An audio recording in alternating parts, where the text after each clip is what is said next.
So you're starting a business. Every founder's journey begins with a kind of quest.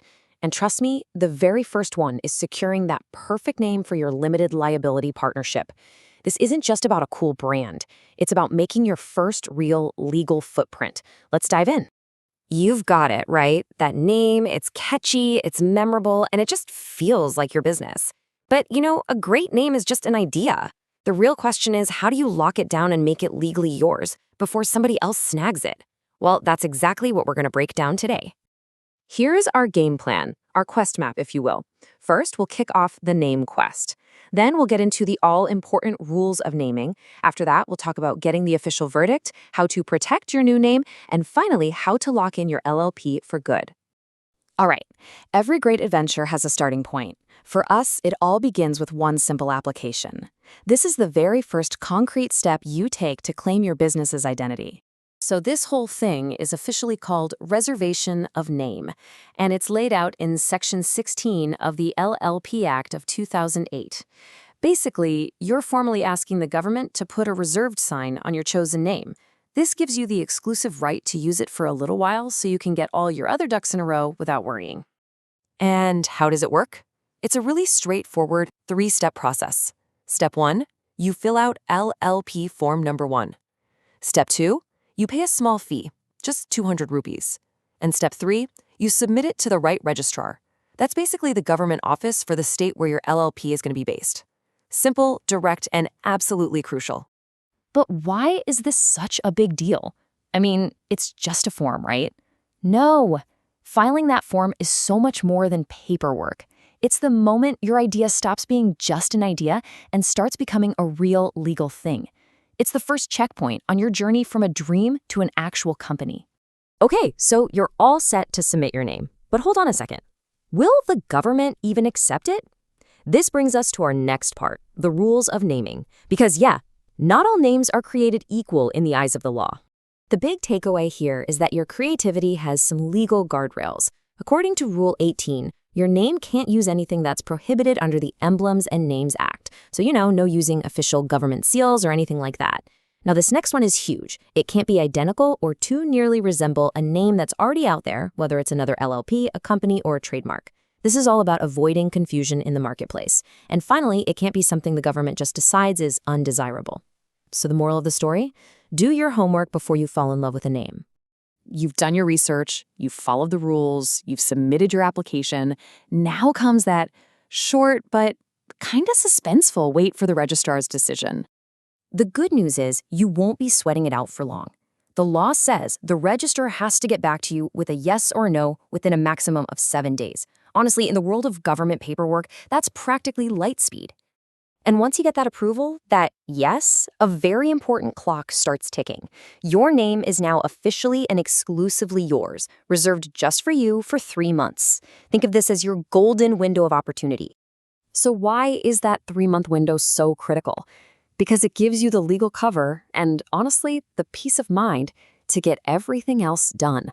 You can finalize your LLP agreement, line up your partners, get all the documents ready, all without that fear in the back of your mind that someone else is going to swoop in and snatch your name. Okay, now let's flip the script. What if you're already up and running and someone else registers a name that's way too close to yours, causing confusion? Well, the law gives you a way to defend your territory. This is a classic founder's nightmare, right? You've spent time and money building your brand, your customers know who you are, and then bam, a new company pops up with a name that's confusingly similar. So what do?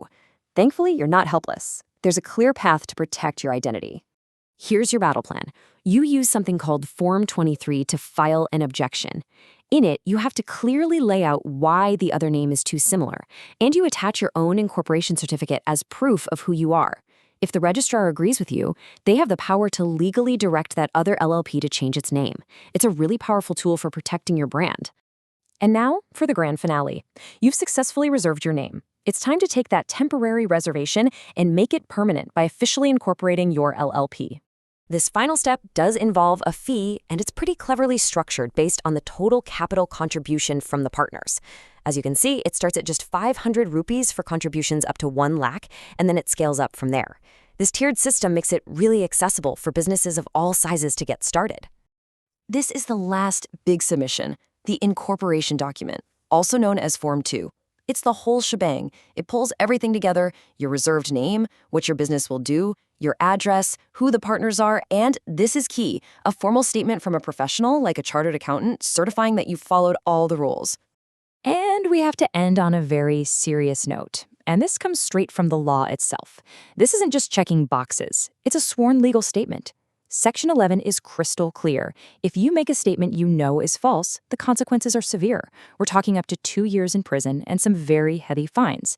So, honesty and accuracy are completely non-negotiable. Going to pull back the curtain on how you take that incredible business idea you have and transform it into a real, legally recognized limited liability partnership, or LLP.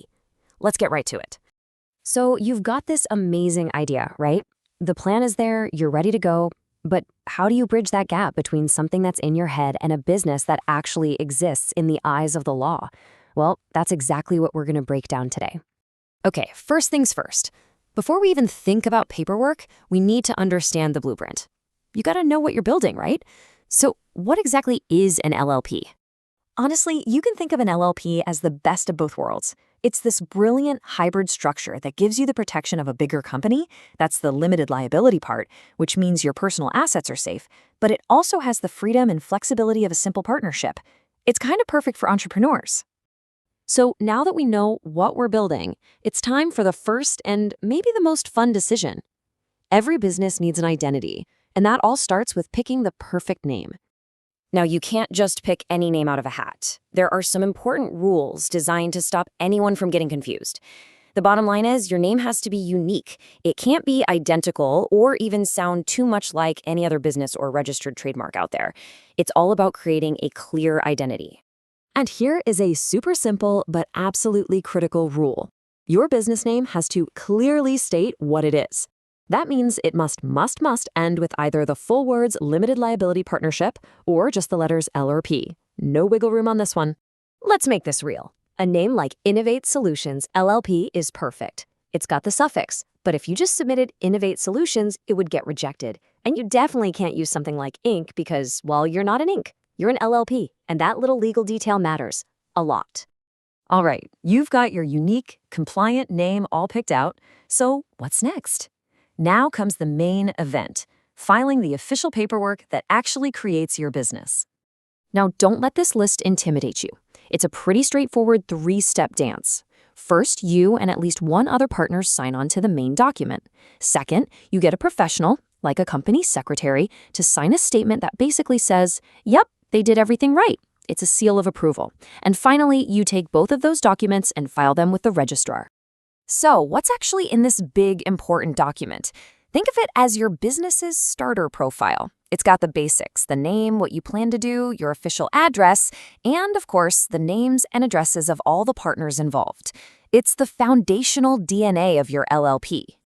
Once all that paperwork is in, you enter the final stretch. You're waiting for that one special document, the one that proves your business has officially been born. And the good news is, you're not waiting forever. Once the registrar gets your documents and everything looks good, a 14-day clock starts. Within those 2 weeks, they will get it registered and issue your official certificate of incorporation. And this isn't just some flimsy piece of paper. The law itself calls it conclusive evidence. That's a powerful phrase. It means there is absolutely no question about it. Your LLP is real, it's legal, and it exists. It is, for all intents and purposes, your business's birth certificate. And with that certificate, your LLP gets its very own unique ID, the LLPIN. It's like a national identity number before your business. This number is its official fingerprint, and you'll use it for everything from here on out. Okay, so you've done it. Your LLP has a name, a birth certificate, an ID number. It's officially alive. But what does that really mean? What new powers does it have? This is where your idea gets superpowers. Now that it's registered, your LLP is its own legal person.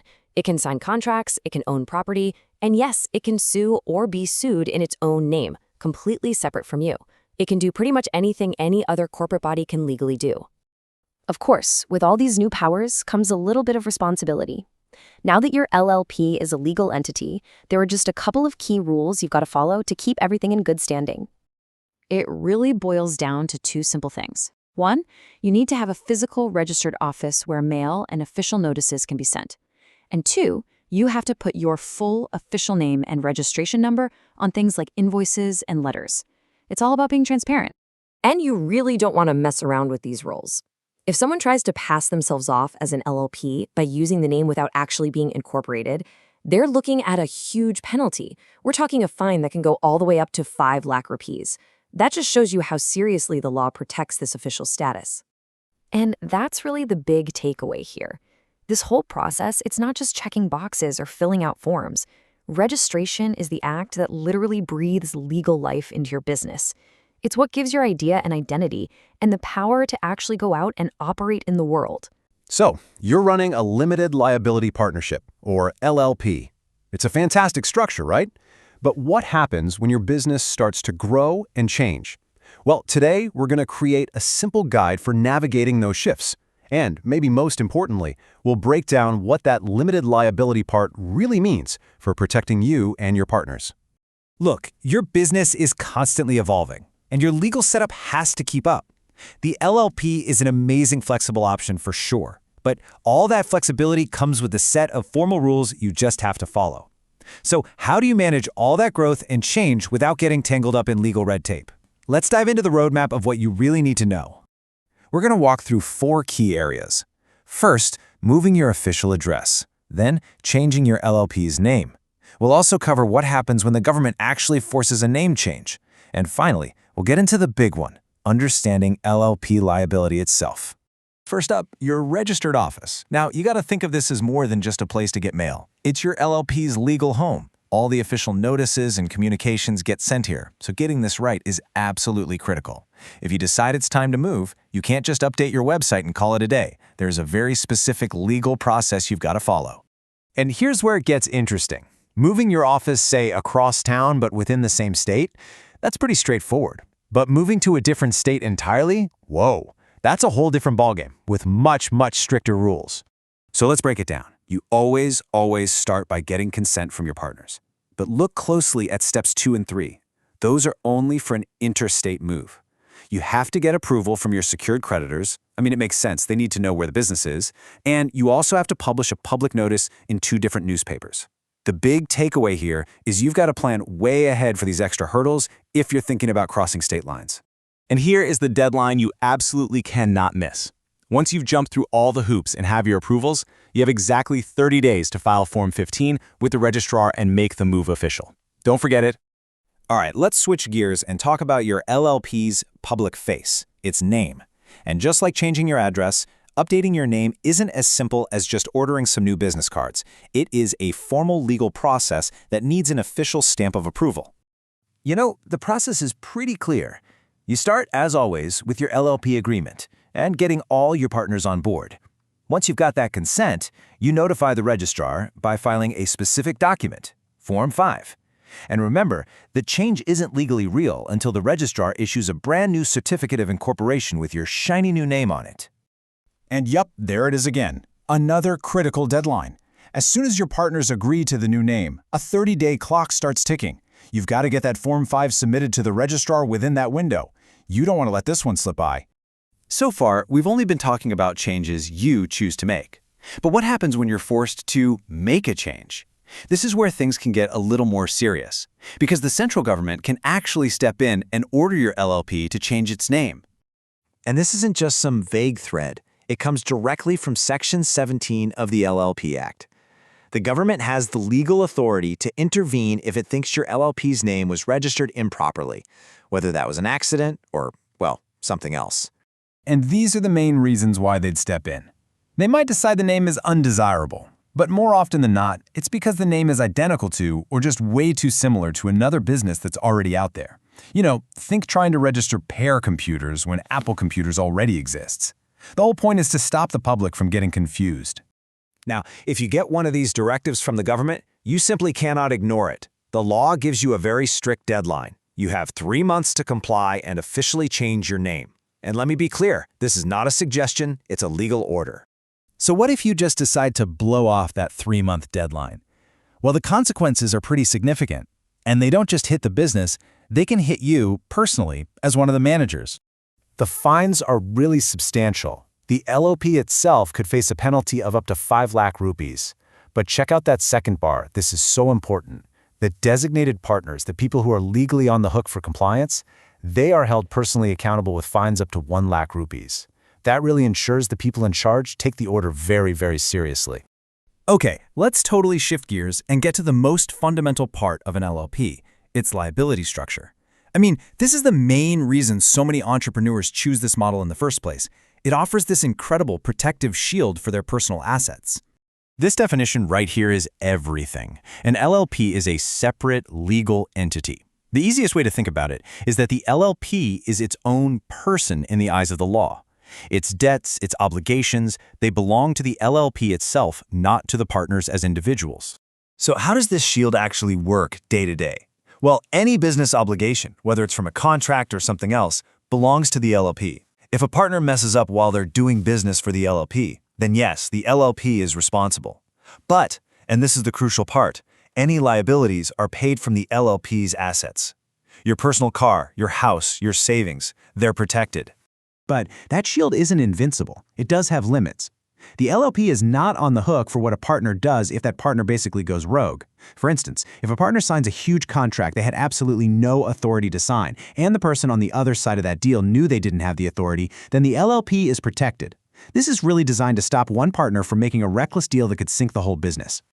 Whew, we have covered a ton of ground. So let's boil it all down to the key takeaways, the things you absolutely need to remember to keep your LLP compliant and, protected. All right, here are the 4 things to take with you. First, remember the formal procedures. Big changes mean specific forms and those strict 30-day deadlines. Second, moving your business across state lines is a big deal and comes with extra legal hurdles. Third, if the government tells you to change your name, just do it. The penalties are way too severe to ignore. And finally, remember that your liability shield is powerful, but it's not unbreakable. You have to know where its limits are.